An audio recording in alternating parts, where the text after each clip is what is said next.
Ribuan manusia tewas bergelimpangan di setiap sudut kota, sementara sebagian lagi ditemukan tewas bertumpukan di rumah sakit pada saat berusaha menyelamatkan diri. Hai, wassalamualaikum warahmatullahi wabarakatuh. Terima kasih sudah klik video ini. Ketemu lagi di hari Minggu dan kali ini aku akan membawakan satu kisah tentang tragedi yang pernah terjadi di India, tepatnya di kota Bhopal pada tahun 1984. Tragedi ini adalah tragedi terhirupnya gas berbahaya dari industri kimia oleh masyarakat sekitar.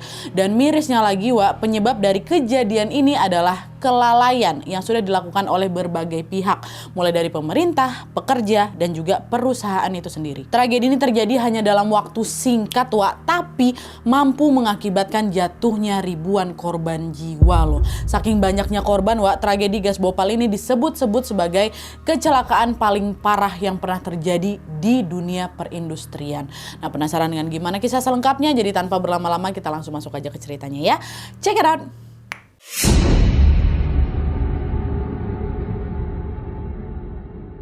Oke, sebelum masuk ke kronologi kejadiannya, aku mau sedikit dulu menjelaskan tentang si kota Bhopal ini dulu ya, Nah, jadi Bhopal ini adalah ibu kota negara bagian dari Madhya Pradesh yang berlokasi di bagian tengahnya India, Nah, kota Bhopal ini memiliki luas sekitar 463 km persegi dan menurut survei yang dilakukan di tahun 1981, kota ini tergolong kota yang sangat padat karena dihuni 1,2 sampai 1,5 juta penduduk. Nah, selain padat, Bhopal ini juga dikenal sebagai kota yang sangat asri, yang sangat subur dan juga kaya akan warisan budaya. Sejak tahun 1970-an, pemerintah India ini berupaya menjadikan Bhopal sebagai salah satu pusat industri di India.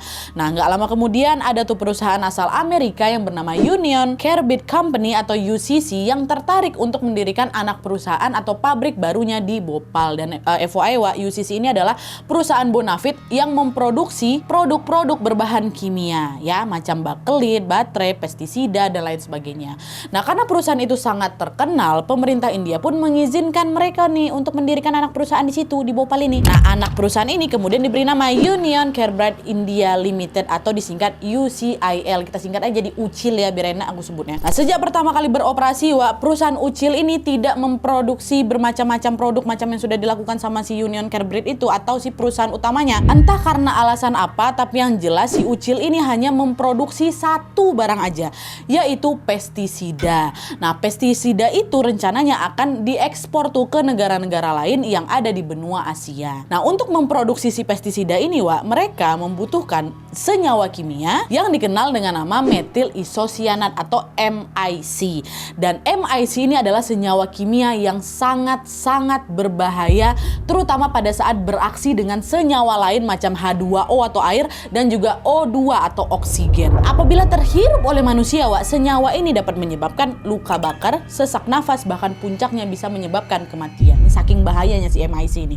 Nah, melihat adanya potensi bahaya, si UCIL ini pun memutuskan untuk mengolah senyawa MIC ini di Amerika. Lalu setelah diolah dan dirasa cukup aman, barulah MIC ini nanti diimpor ke Bhopal untuk dijadikan pestisida tadi. Jadi mereka nggak langsung mengolah senyawa MIC ini di Bhopal, di Amerika dulu gitu kan. Nah, kebiasaan ini berlangsung tuh selama bertahun-tahun sampai akhirnya di tahun 1980 perusahaan UCIL ini mengalami kerugian besar, Pada masa itu penjualan mereka turun drastis akibat persaingan global yang semakin ketat.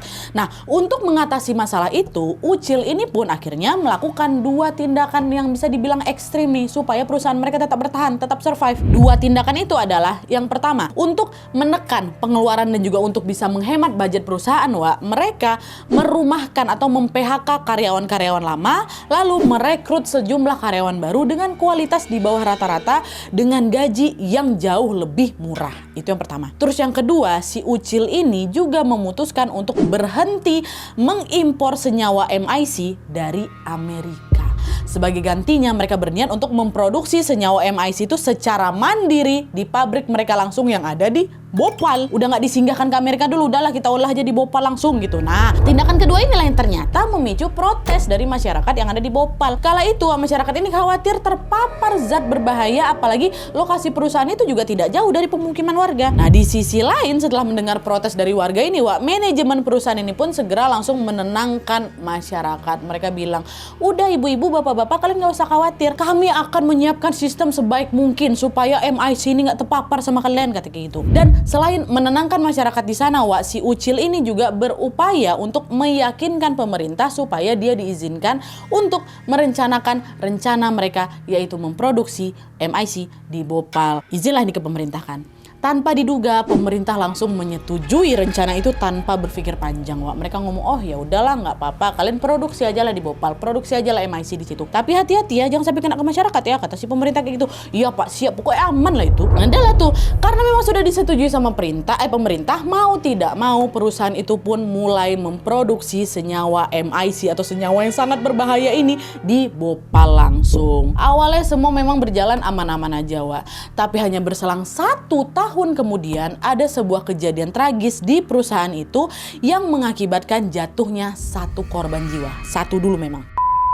Jadi ceritanya kala itu ada karyawan pabrik bernama Ashraf yang tidak sengaja menghirup gas berbahaya itu atau gas MIC itu pada saat dia lagi bekerja. Nah, nggak lama kemudian Ashraf ini sesak napas dia langsung dan meninggal. Cuman ketika dia masih dirawat rumah sakit, waktu dia masih hidup, waktu dia masih dirawat nih ya, sesaat sebelum dia meninggal, si Ashraf ini sempat bercerita sama kawannya namanya Raj Kumar Keswani. Cerita dia masih Raj kan.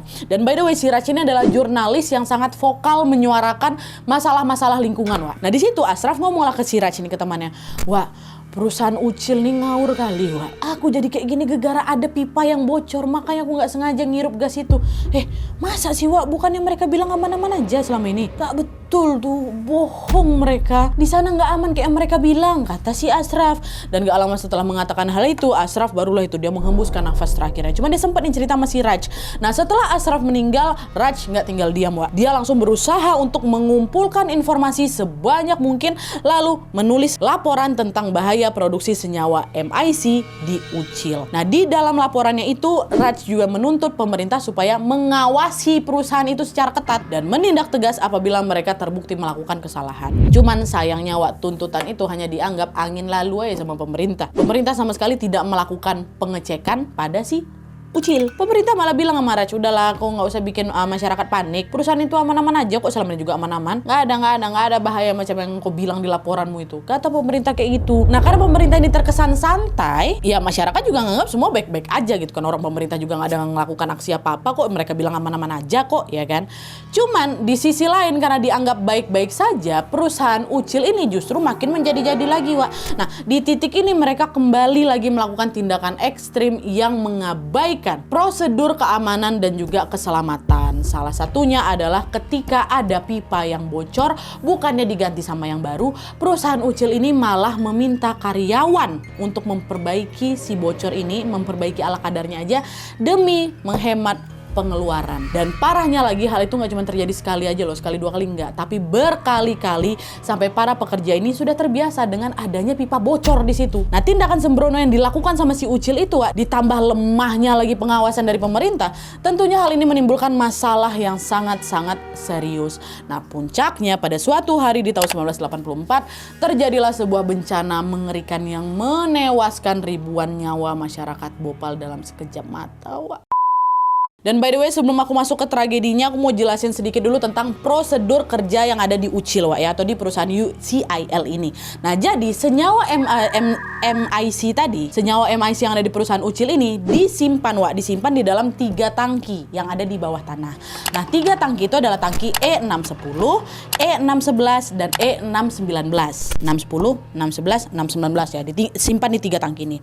Nah, ketiga tangki itu masing-masing dilengkapi sama 2 pipa. 2 pipa yang memiliki fungsi yang berbeda. Pipa pertama dipakai untuk mengeluarkan senyawa MIC dari si tangki ini. Terus pipa kedua untuk mengisi gas nitrogen supaya suhu dan tekanan tangki ini tetap terjaga.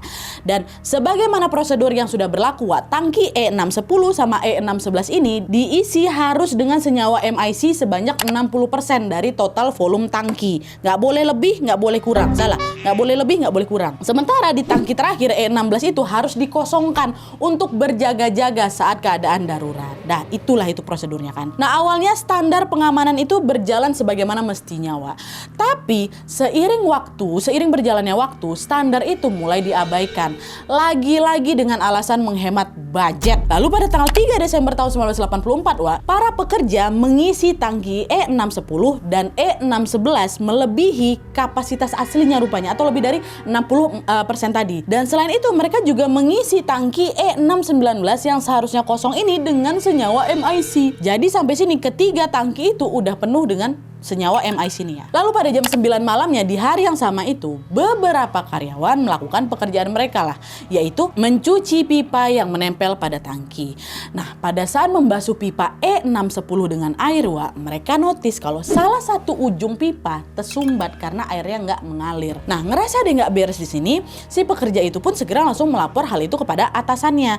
Tapi di situ atasannya ngomong, udahlah santai aja, mau bocor mau tersumbat itu kan hal biasa di sini. Tinggal kau nyalain aja airnya, nanti juga lama-lama sumbatannya hilang kok. Kata si atasannya kayak gitu. Oh, oke baik pak, siap. Pekerja pun iya aja. Adalah tuh akhirnya tanpa pikir panjang, pekerja ini pun segera langsung melakukan perintah dari si atasannya. Nah, di saat pipa itu dialiri oleh air dalam jumlah yang besar, sebagian air ini mulai ngerembes hingga masuklah ke dalam tangki yang berisi 40 ton gas MIC. Dan biar kalian tahu ya, seharusnya setiap pipa di perusahaan kimia ini dilengkapi dengan alat yang bernama spectacle blinds ya. Nah, alat ini berfungsi untuk mengontrol atau menghalangi air supaya nggak masuk dalam tangki. Tapi karena alasan menghemat budget tadi, si Ucil ini sengaja meniadakan alat itu. Nah, itulah kenapa airnya masuklah dalam tangki. Dan seperti yang sudah aku jelaskan tadi, gas MIC ini kan sangat-sangat berbahaya apabila dia bereaksi dengan air dan oksigen. Betul aja, nggak lama setelah itu pekerja mulai merasa adanya hawa panas yang membuat mata mereka kok macam-macam, terbakar panas mata mereka kan. Nah, nggak lama kemudian tiba-tiba muncullah tetesan air dari salah satu pipa yang ada di sana. Nah, melihat kejadian itu para pekerja nih santai-santai aja dia kenapa kayak gitu? Karena mereka menganggap ya udah kejadian itu cuman kebocoran kecil aja, udah biasa kok terjadi di sini gitu. Nah, kan hal itu dianggap bukan masalah besar untuk mereka, para pekerja pun kembali melakukan aktivitas masing-masing tanpa membetulkan pipa terlebih dahulu, dibiarin aja sama mereka. Jadi pipa yang bocor itu tetap dibiarkan lah gitu kan. Dan parahnya lagi, astagfirullahaladzim, maaf aku ketawa, beberapa karyawan di sana malah beristirahat sambil ngopi-ngopi deh, tanpa mempedulikan kebocoran pipa tadi. Santai-santai mereka. Nah, setelah beristirahat mereka barulah balik lagi ke pabrik pada sekitar jam 12:30 malam. Nah, pas balik inilah mereka notice kalau tetesan tadi itu, tetesan pada pipa tadi, kok makin banyak ya katanya. Dan gak cuman itu aja, mereka juga merasa lagi mata mereka makin pedih, macam kena taburan cabai itu, makin pedih. Dan di titik inilah akhirnya mereka ngeh kalau ada yang gak beres nih di sini. Panik baru mereka di situ. Nah, disitulah baru pekerja ini mengecek ketiga tangki di bawah tanah tadi, Dan ketika dicek, betapa kagetnya mereka karena gas MIC ini sudah bereaksi dengan air dan menguap ke udara hingga menyebar ke seluruh penjuru pabrik. Detik itu juga mereka pun berusaha untuk menghentikan laju gas dengan nyemprotin nitrogen, ya kan? Tapi karena selang yang mereka punya tidak terlalu panjang, alhasil nitrogen yang mereka punya ini juga tidak mampu memadamkan gas yang memang sudah terlanjur membumbung tinggi itu, Dan hanya dalam waktu yang sangat singkat, gas beracun itu pun nyebar hingga menyelimuti langit kota Bhopal. Allah, terbayang sama aku. Dan lagi-lagi untuk kesekian kalinya perusahaan kembali melakukan kesalahan fatal. Kalian tahu apa? Alarm di perusahaan itu nggak berfungsi, Udah lama tidak berfungsi dan mereka memutuskan untuk tidak membeli baru karena tadi itulah alasan untuk menghemat budget. Akibatnya apa ya? Udah ketika gas beracun ini mulai menyebar, mereka sudah tidak bisa memperingatkan masyarakat sekitar tentang adanya bahaya. Sementara itu, masyarakat yang masih beraktivitas di luar tiba-tiba dikejutkan dengan kemunculan gas yang mengepul di langit dan tidak lama kemudian mereka mau nggak mau lah ngirup gas itu, dan nggak nunggu waktu yang lama Wak, mereka langsung sesak napas semuanya. Ada yang sesak napas duluan, yang langsung meninggal bahkan. Nah, selain mengenai warga yang ada di luar rumah Wak, gas beracun itu juga tentunya menyebar hingga menembus ke rumah-rumah warga. Itu jam 1:30 malam ya kan, ketika mereka semua lagi tidur, mereka tiba-tiba batuk karena tidak sengaja menghirup gas beracun itu. Tapi karena mereka nggak tahu apa yang terjadi, ya sebagian warga di sana malah buka jendela karena mereka berharap bisa dapat udara segar dari luar ya kan. Ya udah, seperti sudah bisa kalian tebak Wak, bukannya makin segar, mereka tentunya langsung terpapar oleh gas beracun yang memang ada di luar rumah mereka itu. Detik itu juga mereka langsung sesak nafas, dan tidak lama kemudian mereka pun meregang nyawa.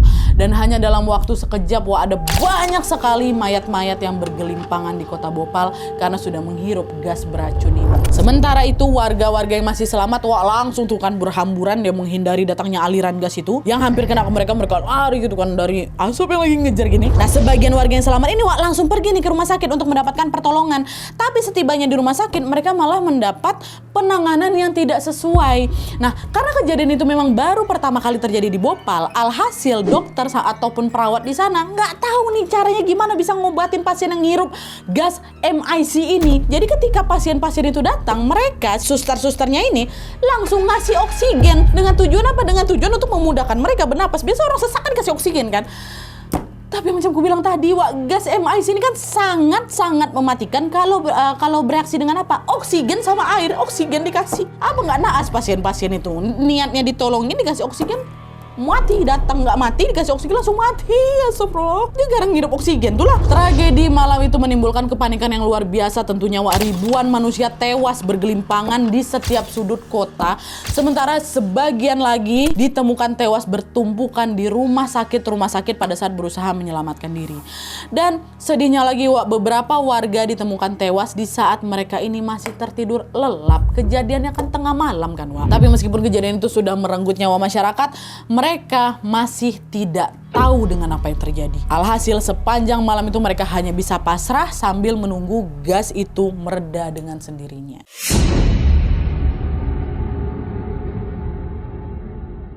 Nah terus Wak, 6 jam setelah tragedi gas beracun itu terjadi di India, pemerintah India pun langsung melakukan pendataan sebisa mereka. Setidaknya ada 3.928 orang tewas akibat kejadian itu, tapi ada juga sumber yang menyebutkan jumlah korban yang tewas menyentuh angka 8.000 orang. Sementara itu 120.000 korban pun berhasil survive meski mereka mengalami masalah kesehatan serius. Ada yang kena kerusakan saraf, ginjal, paru-paru, bahkan ada yang langsung kena kanker Wak. Selain masalah kesehatan Wak, seluruh tanah yang ada di Bhopal ini juga langsung berubah tandus, langsung rusak semuanya. Saking tandusnya tidak ada satupun tumbuhan yang bisa tumbuh di sana. Gak berhenti di situ aja, gas beracun yang menyelimuti kota malam itu juga merusak sungai dan juga danau yang ada di Bhopal. Hal itulah yang membuat ikan-ikan pun mati dan sudah tidak bisa lagi dikonsumsi. Nah, karena dampak yang ditimbulkan dari tragedi ini amat sangat besar, akhirnya pemerintah India pun meminta masyarakat Bhopal yang masih hidup ini untuk meninggalkan area yang terdampak gas beracun,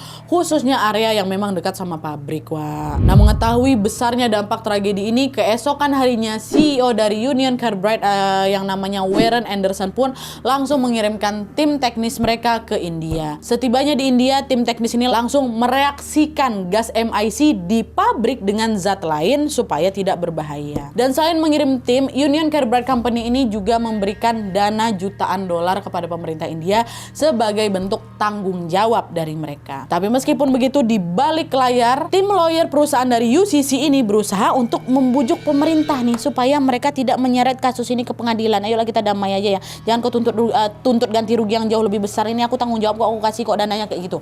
Awalnya pemerintah India nih memang nggak nuntut mereka ke pengadilan Wak. Nerima aja pemerintah India tuh. Tapi setahun setelah tragedi itu berlangsung, tim legislatif India pun mendorong pemerintah untuk menuntut perusahaan untuk keadilan masyarakat Bhopal.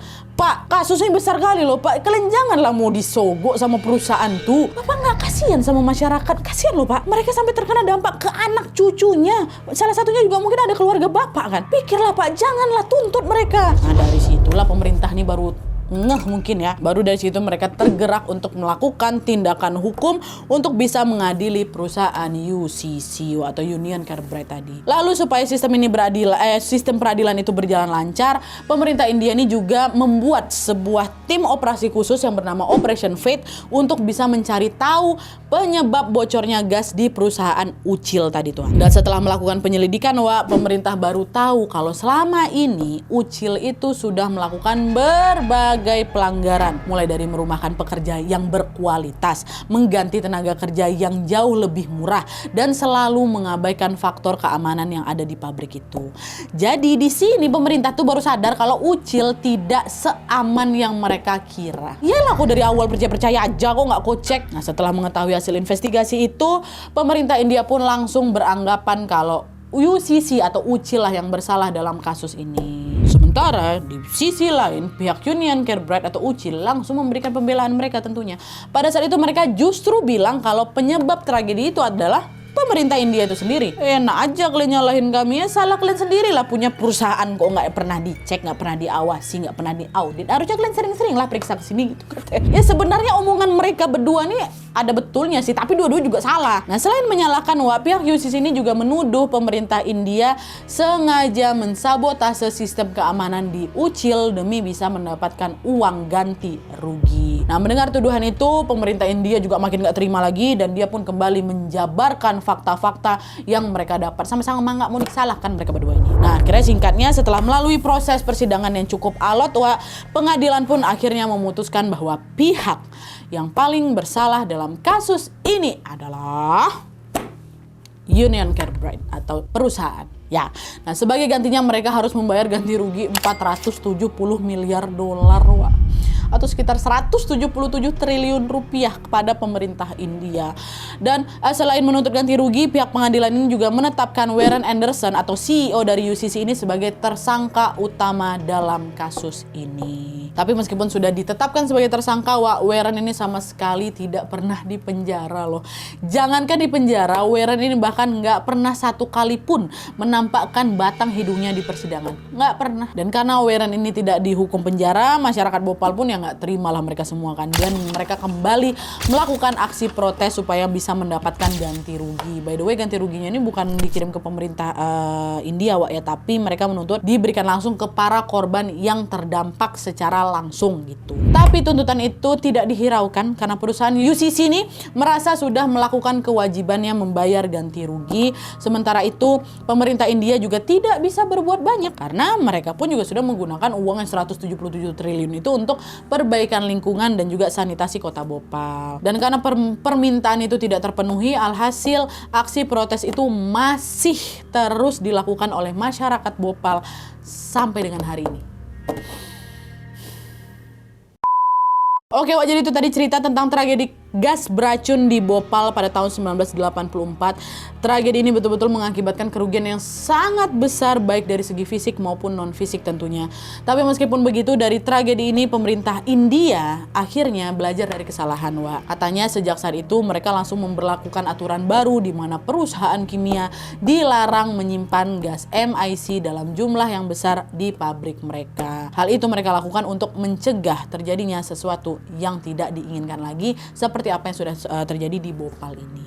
Dan sebelum aku menutup video ini, mari kita doakan semoga kejadian seperti ini tidak terjadi lagi ke depannya dan semoga industri dimanapun selalu baik-baik dan aman-aman saja.